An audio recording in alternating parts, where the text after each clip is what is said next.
வணக்கம் நேயர்களே. இன்று மார்ச் 14, 2026 காரிக்கிழமை. நோர்வே தமிழ் முற்ற செய்திகளுடன் கதிர். முதலில் தலைப்புச் செய்திகள். செயற்கை மருத்துவர், குடியிருப்பு சந்தை, கப்பல் அனுப்ப மறுப்பு. இனி விரிவான செய்திகள். செயற்கை மருத்துவர். முன்பெல்லாம் நோய் அறிகுறிகளை கூகுளில் தேடினோம்.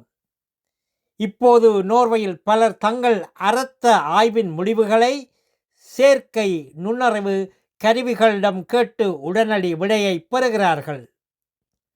ஆனால் இது மருத்துவரின் அறிவுரைக்கு மாற்றாகாது எனவும் தனியுரிமை தரவுகள் கசியும் பேரிடர் உள்ளதாகவும் எச்சரிக்கை விடுக்கப்பட்டுள்ளது. குடியிருப்பு சந்தை.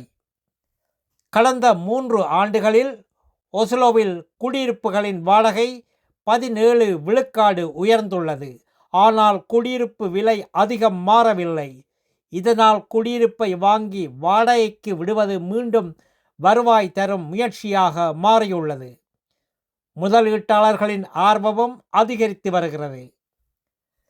கப்பல் அனுப்ப மறுப்பு. ஹோர்முஸ் நீரிணைக்கு போர்க்கப்பல்கள் அனுப்புமாறு அமெரிக்கா கேட்டுக்கொண்டதை நோர்வே ஏற்க மறுத்துள்ளது. பதற்றமான இந்த சூழலில் போரை தவிர்த்து பேச்சுகள் மூலம் அமைதி காண்பதே சிறந்த வழி என நோர்வே அரசு தெரிவித்துள்ளது. நல்லது நேயர்களே, மேலும் செய்திகளுக்கு நோர்வே தமிழ் முகநூல் பக்கத்தையும் இணையதளத்தையும் பாருங்கள். உலகெங்கிலும் தமிழ், நம் உணர்வெங்கிலும் தமிழ்.